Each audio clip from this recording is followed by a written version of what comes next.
Living with Nusha. I'm Nusha, a former climber of the corporate ladder turned lifestyle entrepreneur. Each week, I'll bring you an inspiring message to support you in designing and creating a vibrant, fulfilling life. Thank you for joining me today.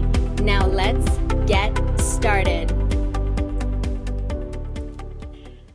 Hello and welcome to Vibrant Living with Nusha. I'm Nusha, delighted to be here with you today and a very special guest, Marla Waal. Welcome, Marla. Thank you so much, Nusha. I'm happy to be here. Yeah, so great to have you here. Marla's story starts when she was married with two kids. One was a 2-year-old and the other one was a newborn.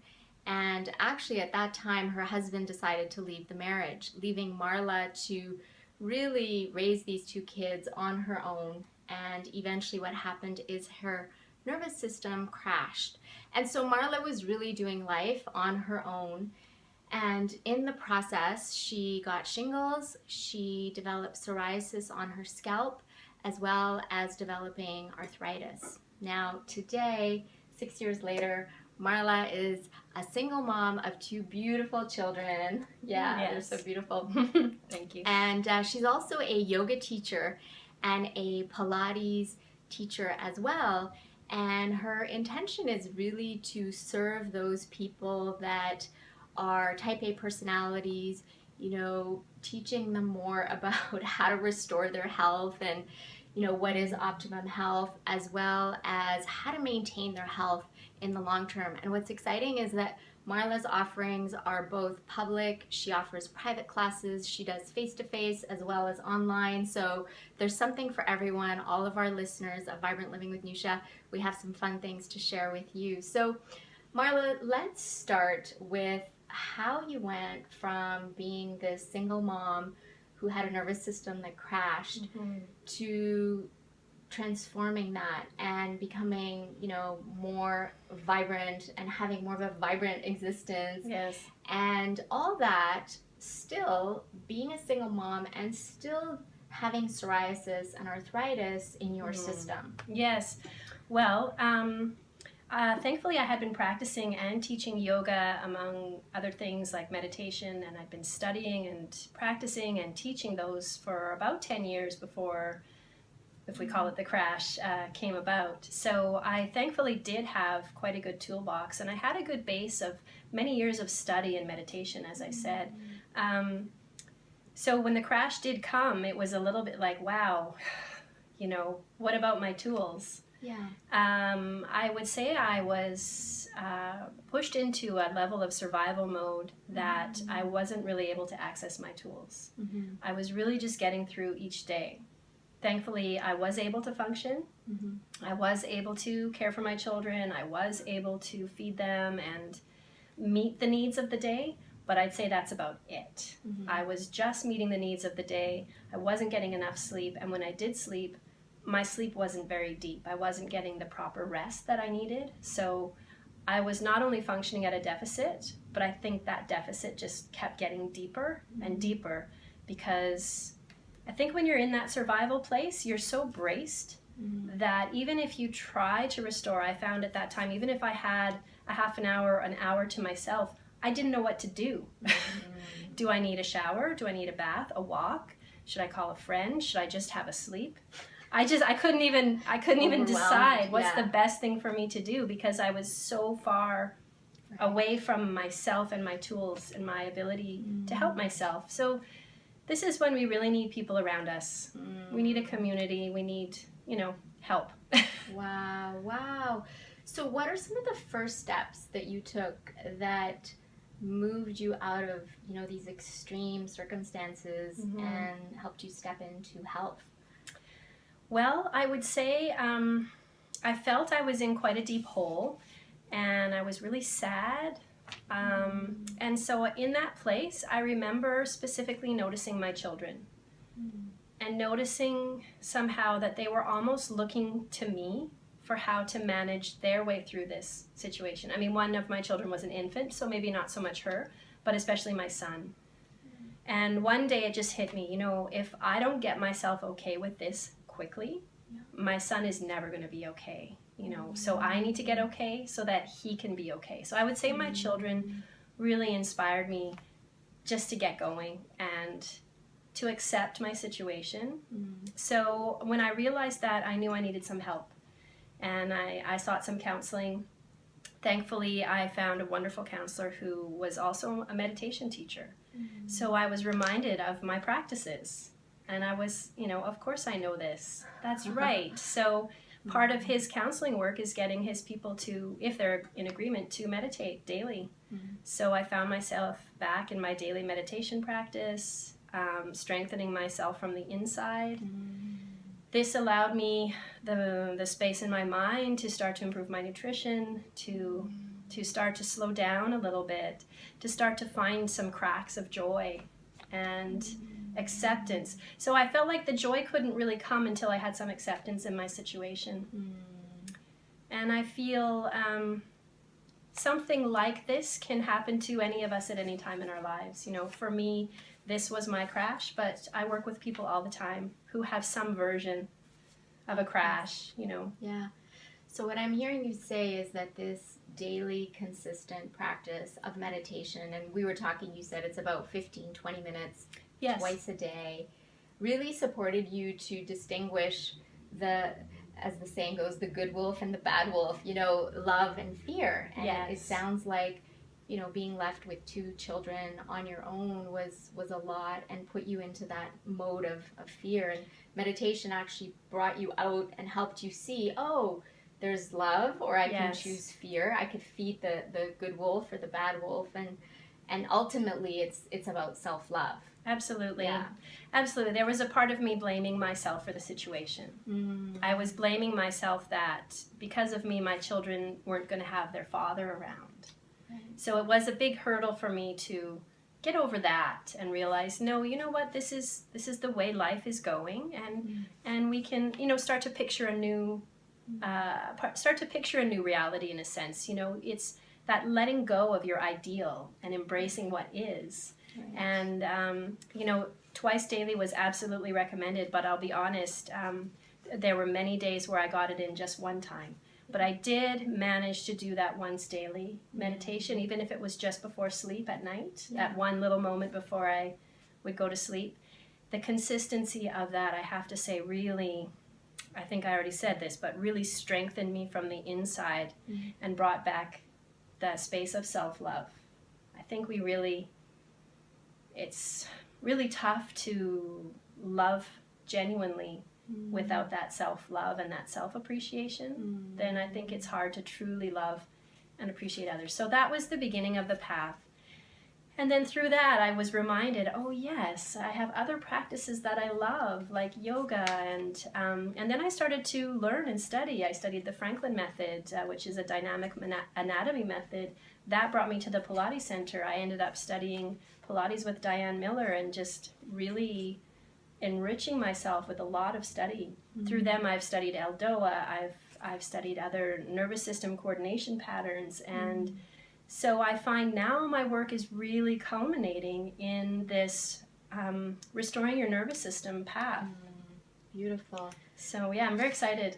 So beautiful. So really something that happened, you turned it into a gift. It was a blessing in disguise. It's transformed itself because now, your work is so powerful. And so if you could distill down like 3 tips for our listeners who are maybe addressing their nervous system or their daily levels of stress, what would be your top 3 tips for them?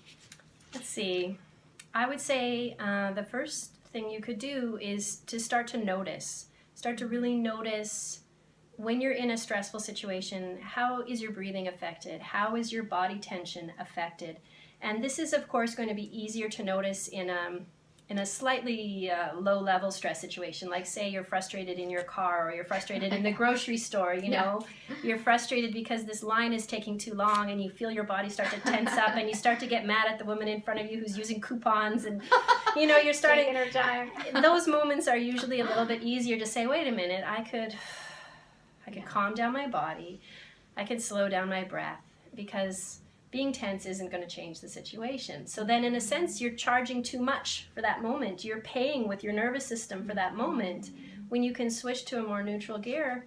And the next thing you know, it's through and you're still feeling calm and relaxed. Otherwise, we could carry that tension from the grocery store into our evening with our family, into our dinner with our spouse. So we're still paying for that moment at the grocery store.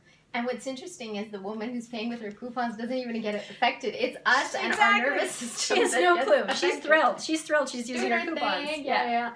Or even in traffic, right? We're just like Yes. fuming, and yet it doesn't serve. It Right. doesn't serve. So even put if in the gear of neutral, as you're saying, I love that. Yes. So even if it takes you till you get to the car to notice, wow, I'm still tense from the grocery store. You can stop in the car and go, I can let that go. You know what? That moment is done. I'm about to go spend time with my family, my loved ones. Yeah. I'd like to be more open and loving with them. Right. So I can let that go. So I would say noticing. Okay. Because then the next step is to notice, higher stakes is going to be a challenge with a loved one, a challenge with a family member, or, losing your job, or something that's much more closer to your heart is going to be a little more challenging to breathe through, but we have to start somewhere. Right. So I would say noticing breath, noticing body tension, and noticing when you can actually shift and bring it under your control. Then I would say something I have found valuable and something I do in my workshops with my students is I get them to make out a list of what are some things in your life that bring you joy, that make you feel calm and relaxed.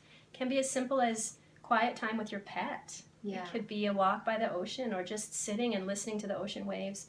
It could be a favorite meal. It could be anything. It could be a nap. It could be a bath. It could be, it's amazing how simple it could be. Yeah. So making a list of these joys, things that in your perception do restore your nervous system.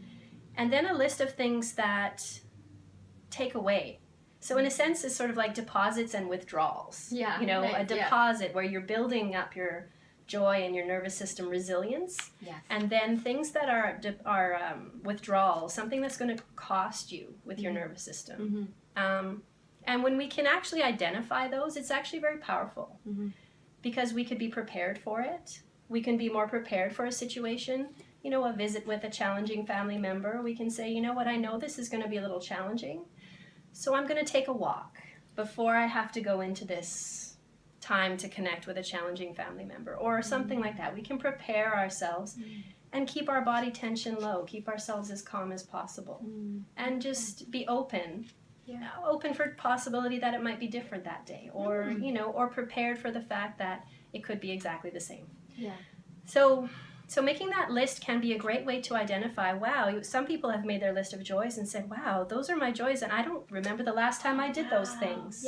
Painting, perhaps. Maybe they've in high school or in college, they love to paint and they realize it's been 30 years since I painted. And it used to bring me such joy. So I'm hearing that it creates awareness.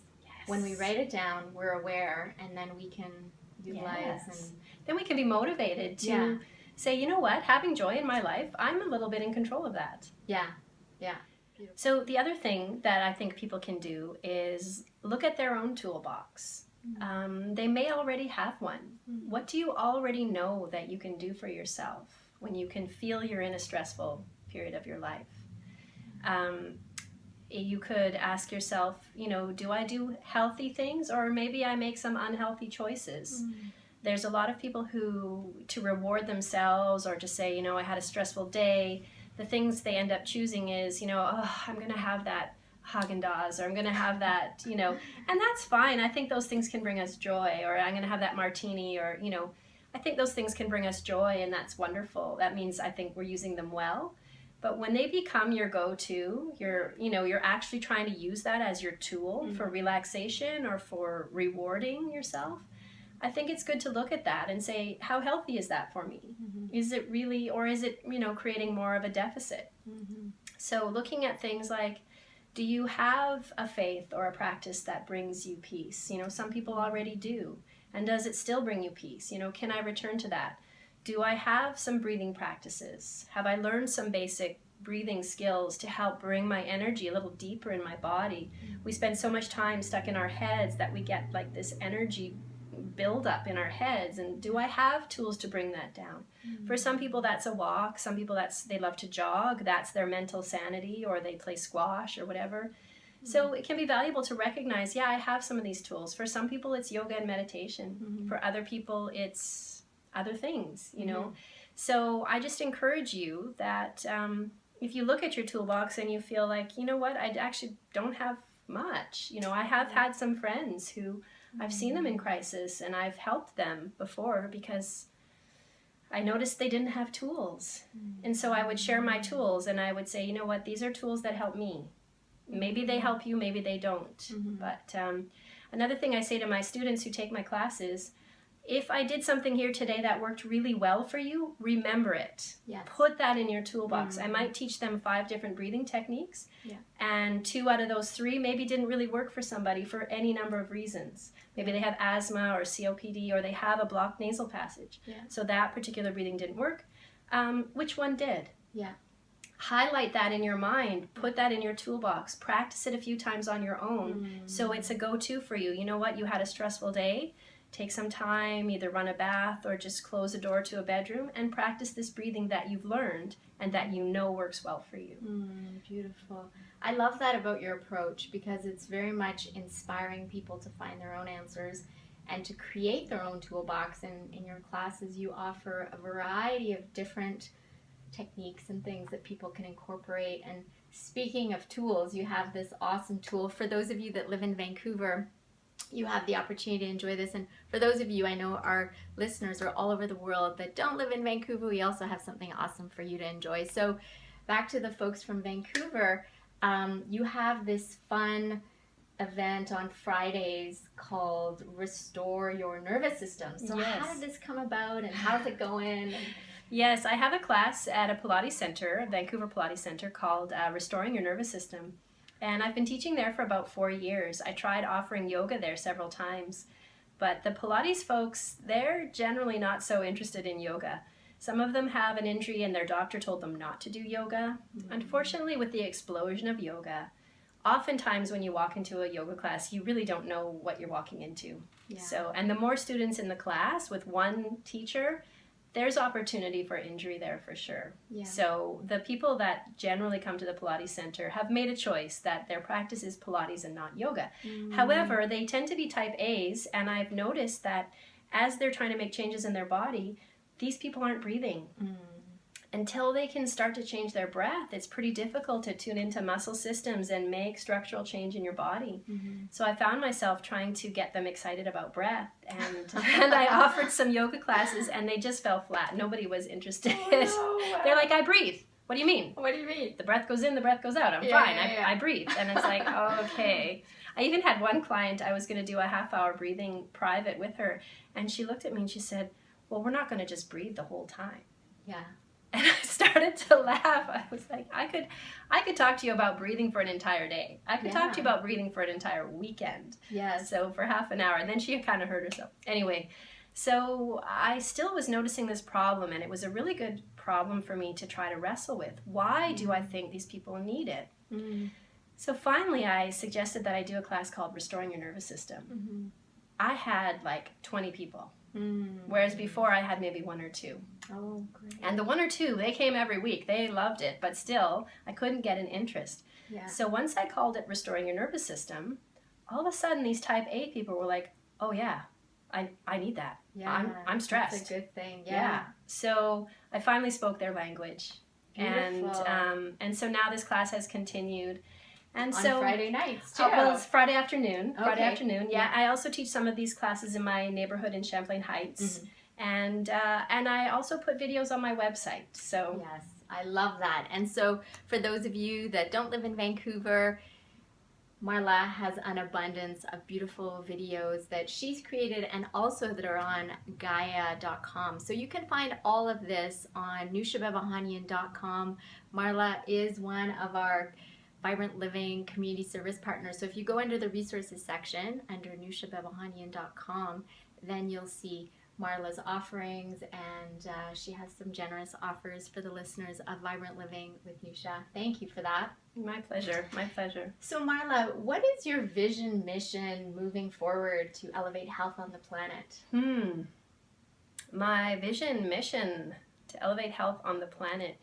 I would say I'm very passionate about sharing my tools with people and igniting their own wisdom. Igniting their own wisdom for what works for their body and noticing what doesn't. And for encouraging them in a way to develop self-trust for that wisdom, to trust their inner voice, to notice how they're feeling from the inside.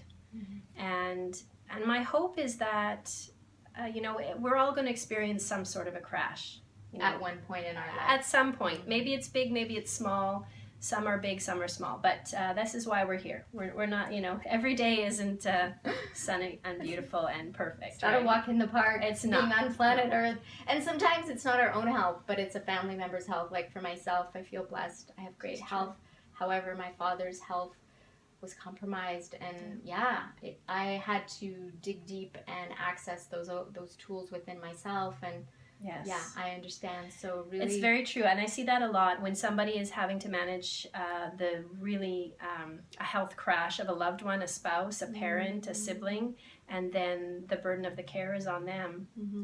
That's its own kind of stress. You need tools for you, and then you're trying to share tools with them. You're trying to encourage them, inspire them. So all we know is things change, and sometimes they're easy, sometimes they're not. So if we can develop our toolbox along the way, develop our inner wisdom, our belief in our own voice, our belief in what we know is good for us. Yes. And that's why, in a way, I do encourage people to, if they have a faith, whatever that is, that the tools I'm giving them mix beautifully with the faith that they have. Some people misunderstand and think that yoga is a type of religion. You can take anything as far as you want to. Yes. But I also think the principles of yoga, the principles of breath and knowing yourself, dovetail beautifully with whatever your faith is. Because what your faith is going to be stronger than me telling you my faith. Yeah, that's so beautiful. I love that. There's no one size fits all. It's really igniting that, as you said, the wisdom, that innate wisdom that's in each one of us, and really knowing what works best for us. And I don't think it's something that we're encouraged to do at a young age, or that society tells us, do this is good, this is, and it's someone unique like yourself that really says, okay, thank you. The answers are inside you. This is the buffet of choices. Find out what works best for you and be responsible for that. Exactly. So it's so blessed. Yes, and sorry, just one more thing on that. Yeah, sure. I'm still encountering clients who, it can be very scary when you have a health issue and you're confronted with a doctor who's telling you things that don't feel true to you. I mean, there can be many different types of situations, but lately I've encountered some women, when it comes to women's health, maybe it's uterus, ovaries, pelvic floor health, prolapse of the pelvic floor, prolapse of organs. I'm still hearing so much misinformation out there. So this is where I just want to encourage, especially women, but anyone who's facing some kind of a health crisis, to take a moment, do some breathing, ask for some extra help, ask for some other opinions, bless these doctors, but maybe their experience is quite narrow or rigid, maybe their background, anyway. So I do think that part of our solutions have to be connected to our own wisdom, what feels right, what feels true. Beautiful.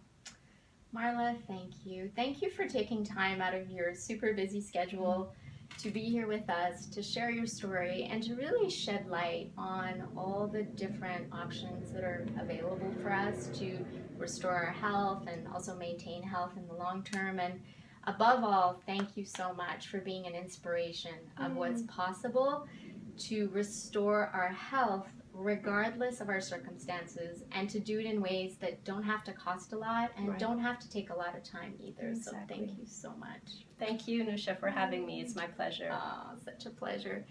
Friends, thank you for being here and joining us in this very important conversation. And if you know anyone that can benefit from this conversation, please do share it. The ripple effect is immeasurable. And if you're listening to this, watching this on iTunes, you can join our conversation on our Vibrant Living community on Facebook. Marla is one of our members there, and you can start a beautiful conversation there. And otherwise, wherever you see this video, do leave us a comment, and we look forward to continuing this very important conversation. And friends, until next time, be vibrant, be bright. It's your birthright. Now, let's go out there and shine our light.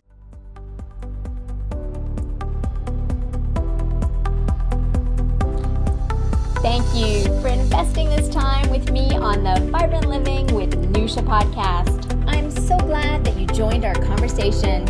If you would take 2 minutes to positively impact someone's life by sharing this episode, that would be wonderful. Please leave us a review by visiting iTunes. Let us know what you enjoy and what you'd like to see more of. It will support us on our journey to causing a worldwide epidemic of vibrant living. Until next time, be vibrant, be bright. It's your birthright. Now, let's go out there and shine our light.